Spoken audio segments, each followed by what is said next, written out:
प्यारे बच्चों, good morning. Hindi की कक्षा में आज हम लोग पढ़ेंगे मैं और मेरा देश। महान संत स्वामी रामतीर्थ एक बार जापान गए। वे रेल में यात्रा कर रहे थे। एक दिन ऐसा हुआ कि उन्हें खाने को फल न मिले। उन दिनों फल ही उनका भोजन था। गाड़ी एक स्टेशन पर ठहरी। उन्होंने स्टेशन पर फलों की खोज की, किंतु पा न सके।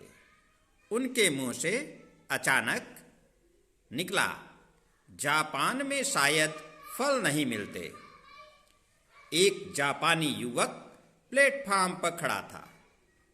उसने यह शब्द सुन लिया। सुनते ही वह भागा और कहीं से एक टोकरी ताजे फल ले आया। उसने वे फल स्वामी रामतीर्थ को भेंट किए और कहा, लीजिए, आपको फलों की जरूरत थी। स्वामी जी ने समझा यह कोई फल बेचने वाला है। उन्होंने उससे फलों के दाम पूछे, पर उसने दाम लेने से इनकार कर दिया। बहुत आग्रह करने पर उसने कहा, आप इनका मूल्य देना ही चाहते हैं तो अपने देश में जाकर किसी से यह न कहिएगा कि जापान में फल नहीं मिलते। स्वामी जी युवक का यह उत्तर सुनकर मुग्ध हो गए।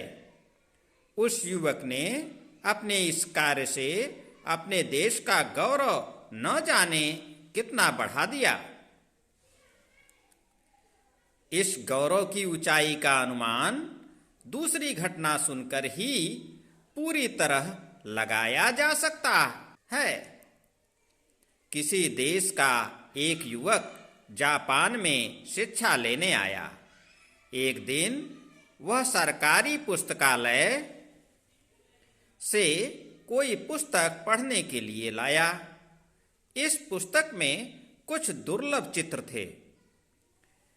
इन चित्रों को उस युवक ने पुस्तक से निकाल लिया और पुस्तक वापस कर दी। किसी जापानी विद्यार्थी ने उसे देख लिया और पुस्तकालय प्रभारी को इसकी सूचना दे दी।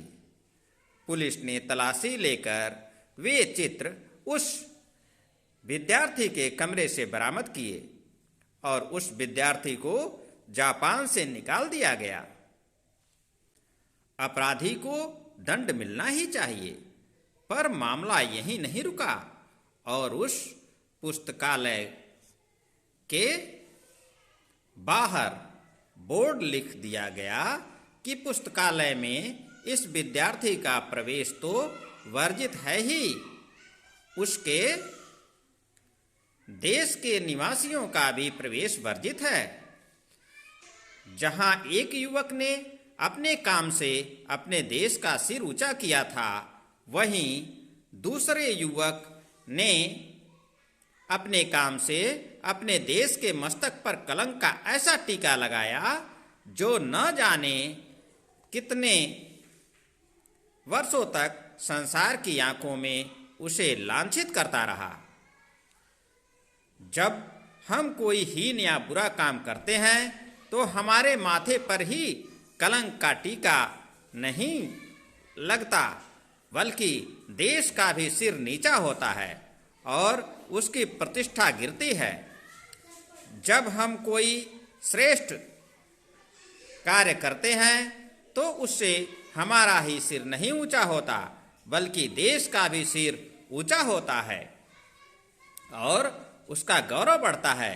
इसलिए हमें कोई ऐसा कार्य नहीं करना चाहिए जिससे देश की प्रतिष्ठा पर आँच आए।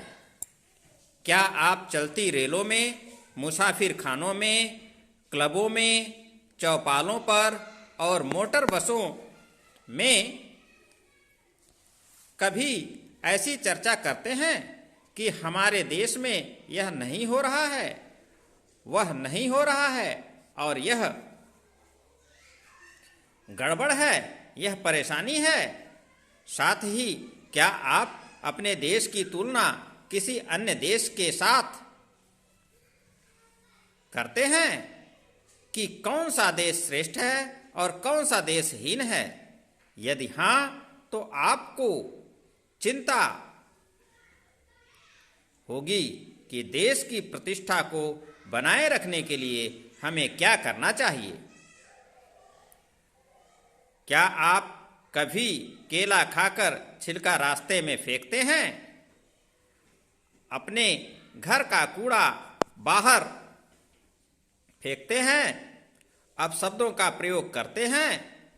इधर की उधर, उधर की इधर लगाते हैं? आप अपने घर, दफ्तर, गली को गंदा रखते हैं? होटलों, धर्मशालाओं में या दूसरे ऐसे ही स्थानों में जीनों में कोनों में पीक थूकते हैं? उत्सवों, मेलों, रेलों और खेलों में ठेलम ठेल करते हैं? निमंत्रित होने पर विलंब से पहुंचते हैं या वचन देकर भी घर आने वालों को समय पर नहीं मिलते? और इसी तरह शिष्ट व्यवहार के विपरीत आचरण करते हैं? यदि आपका उत्तर हां है, तो आपके द्वारा देश के सम्मान को भयंकर आघात लग रहा है और राष्ट्रीय संस्कृति को गहरी चोट पहुंच रही है। यदि आपका उत्तर नहीं है, तो आपके द्वारा देश का सम्मान बढ़ेगा और संस्कृति भी सुरक्षित रहेगी।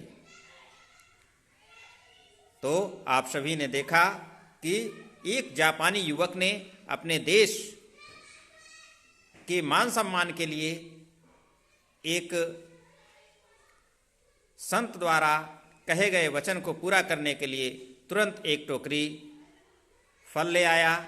वहीं दूसरी ओर एक युवक ने, जिसने एक पुस्तक से कुछ पन्ना फाड़ा, जिसके कारण से उसके देश के लोगों से भी उस घटना को जोड़ दिया गया।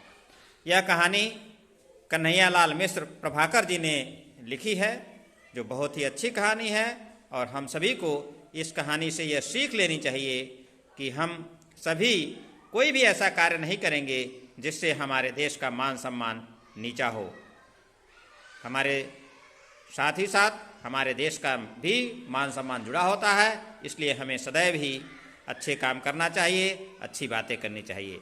कन्हैयालाल मिश्र प्रभाकर का जन्म 29 मई 1906 को सहारनपुर जिले के देवबंद गांव में हुआ। ये हिंदी के जाने माने निबंधकार थे। इनकी प्रमुख कृतियां हैं जिंदगी मुस्काई, माटी हो गई सोना, दीप जले शंख बजे, और 9 मई 1995 को इनका निधन हो गया। इस प्रकार से एक साहित्यकार जिन्होंने बहुत अच्छी अच्छी कहानियाँ लिखी, उनका अंत हो गया। तो ये थी आज की कहानी, जो हमें यह शिक्षा देती है कि हमें कोई भी ऐसा कार्य नहीं करना चाहिए जिससे हमारे देश का मान सम्मान और हमारा मान सम्मान, हमारे गांव का मान सम्मान, हमारे माता पिता का मान सम्मान नीचे गिरे। हमें सदैव ही इस बात का ध्यान रखना चाहिए कि हम कोई भी गलत काम न करें। आज के लिए बस इतना ही। मिलेंगे अगले वीडियो में इसी पाठ के प्रश्न उत्तर के साथ। तब तक के लिए धन्यवाद। नमस्कार।